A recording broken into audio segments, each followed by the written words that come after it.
Assalamualaikum warahmatullahi wabarakatuh. Bertemu kembali lagi bersama saya Salam Farid. Di sini saya akan melanjutkan pematerian yang terakhir, yaitu ada materi ke-8 yang berjudul Media Relation untuk Menjaga Reputasi dan Pemulihan Krisis.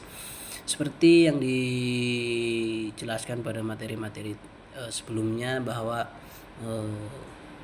public relation itu sangat-sangatlah penting ya teman-teman.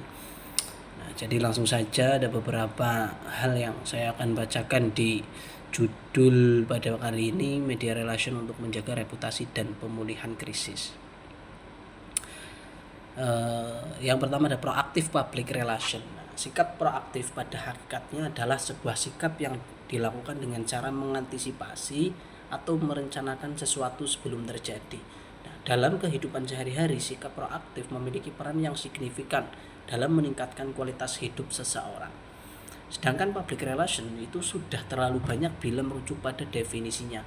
Salah satunya definisi menurut Public Relation Society of America (PRSA) itu bahwasannya public relation didefinisikan sebagai profesi yang merencanakan, menerapkan dan mengevaluasi program-program yang mempengaruhi opini publik dalam rangka membangun dan mempertahankan citra positif suatu organisasi atau individu.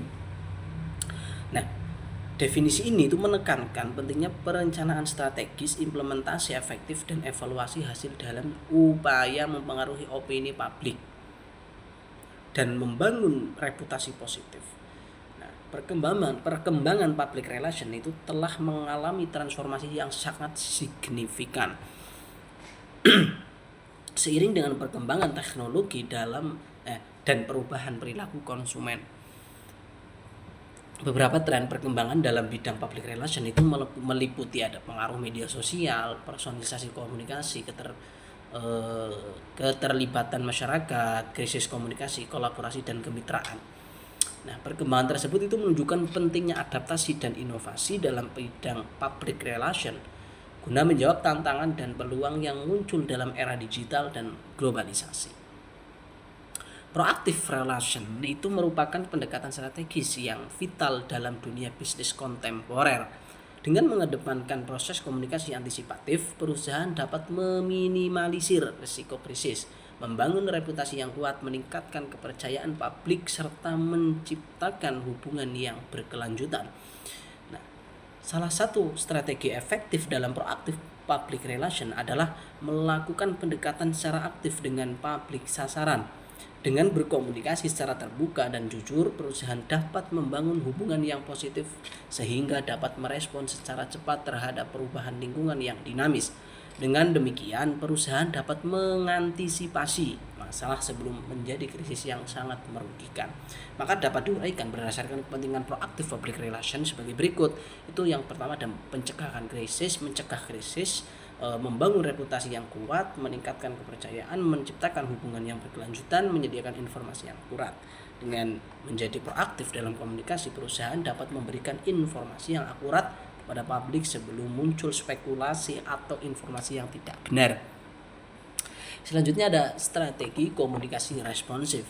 Dalam era digital saat ini, di mana interaksi komunikasi semakin dinamis dan cepat, maka dibutuhkan komunikasi responsif yang menjadi elemen kunci dalam menjalin hubungan yang baik dengan audiens.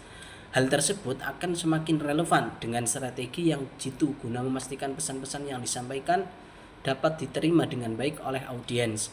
Nah, maka perlu dipadukan antar dua unsur ini menjadi satu kesatuan yang amat penting menjadi strategi komunikasi responsif agar lebih tanggap dalam menghadapi dunia komunikasi modern. Nah, berikut adalah hal-hal yang terkait dalam strategi responsif. Strategi komunikasi yang responsif itu ada pemahaman mendalam terhadap audiens, kemampuan mendengarkan dengan baik, responsif yang tepat waktu interaksi komunikasi yang dinamis, keterlibatan audiens, membangun kepercayaan, hubungan yang baik dengan audiens. Nah, selanjutnya ada mengukur reputasi selama krisis. Setelah memahami public relation proaktif, dapat didefinisikan reputasi adalah pandangan umum atau opini yang dimiliki audiens terhadap seseorang, entitas atau sebuah produk berdasarkan perilaku, tindakan, atau kualitas yang telah ditunjukkan oleh pihak tersebut dalam konteks tertentu. Perbedaan reputasi dengan citra. Nah, perlu dibedakan pula antara reputasi dengan citra.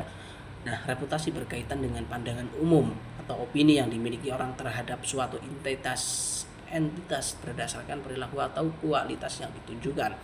Nah, citra teh pucuk. Ini contoh ya, ada citra teh pucuk dan yang lainnya. Krisis dalam sebuah entitas, selalu yang dimaksud krisis dalam sebuah entitas yaitu merujuk pada situasi atau kondisi yang mengancam keberlangsungan atau integritas entitas tersebut.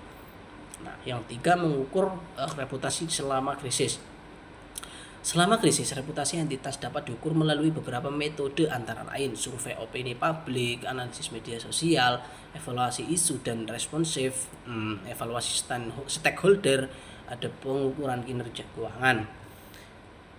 Nah, dari materi di atas dapat disimpulkan bahwa public relation itu hendaknya memang harus mengalami sikap yang proaktif, jemput bola, terhadap para audiens yang menjadi sasaran serta para stakeholder agar tercipta keberhasilan jangka panjang bagi sebuah entitas.